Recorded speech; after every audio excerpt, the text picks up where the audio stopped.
ರಾಯರ ಒಂದು ದೈವಭಕ್ತಿ, ಅವರ ಪರಿಶ್ರಮ, ಅವರ ಪ್ರೀತಿ, ಅವರ ಆಶಾವಾದ, ಅವರ ಕರ್ತವ್ಯ ಶ್ರದ್ಧೆ ಇವೆಲ್ಲವೂ ಕೃತಿಯಲ್ಲಿ ನಾವು ಓದ್ಕೊಳ್ತಾ ಹೋಗ್ಬೋದು. ಬಹುಶಃ ಇವತ್ತಿನ ಸಂದರ್ಭಕ್ಕೆ ಇಂಥವ್ರನ್ನ ನಾವುಗಳೆಲ್ಲರೂ ಇವತ್ತಿನ ಯುವ ಪೀಳಿಗೆ ತಲುಪಿಸುವಂತ ಕೆಲಸ ಮಾಡಿದ್ವಿ. ಈ ಸಂದರ್ಭದಲ್ಲಿ ನಂಗೆ ಗೊತ್ತಿಲ್ಲ, ಒಬ್ಬ ಟೀಚರ್ ಆಗಿ ಈ ಮಾತನ್ನು ಹೇಳ್ತಾ ಇದ್ದೀನಿ ಅಷ್ಟೇನೆ.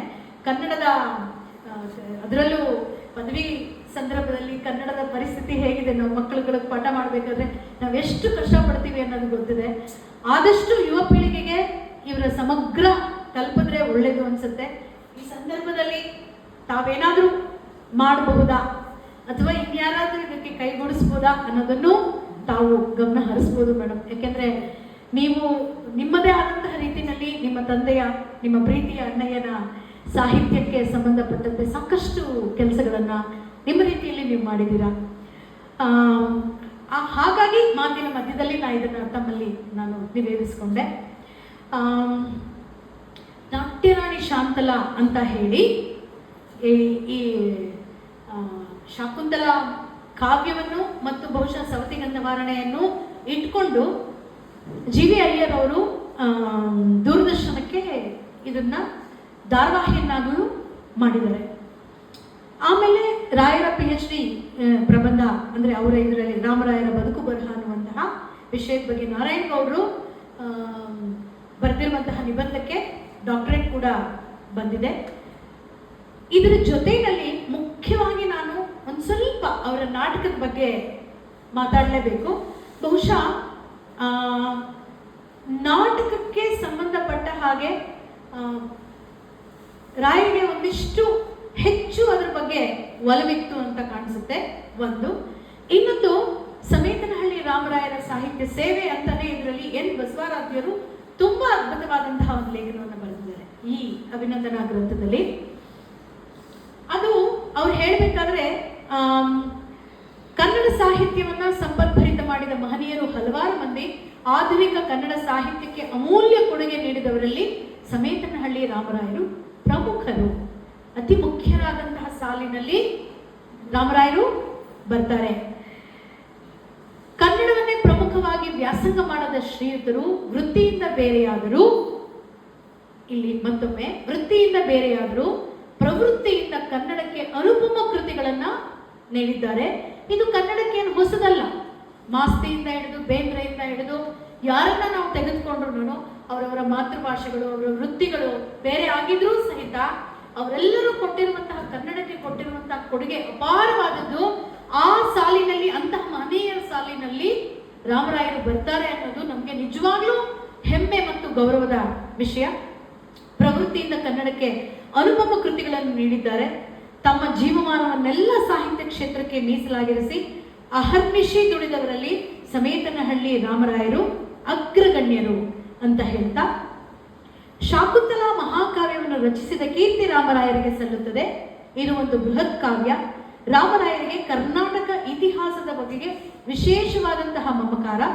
ಆದುದರಿಂದಲೇ ಶ್ರೀಧರು ಹಲವಾರು ಐತಿಹಾಸಿಕ ನಾಟಕಗಳನ್ನು, ಕಾದಂಬರಿಗಳನ್ನು ಬರೆದಿದ್ದಾರೆ.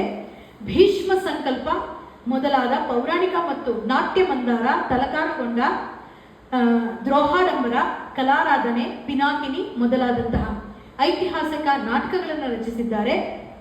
ಇದರಲ್ಲಿ ತಲಕಾಡುಗೊಂಡ ಕೆಲವಾರು ಮುದ್ರಣಗಳನ್ನು ಕಂಡಿವೆ. ನಾನು ನೋಡಿದಂಗೆ 4 ಮುದ್ರಣಗಳನ್ನು ಕಂಡಿದೆ ಈ ನಾಟಕ. ಹಲವಾರು ಜನ ಇದನ್ನು ಪ್ರದರ್ಶನ ಮಾಡಿದ್ದಾರೆ. ಇದಕ್ಕೆ ವಿಶೇಷವಾದಂತಹ ಪ್ರಶಸ್ತಿಗಳು ಸಹಿತ ಇದಕ್ಕೆ ಬಂದಿದೆ.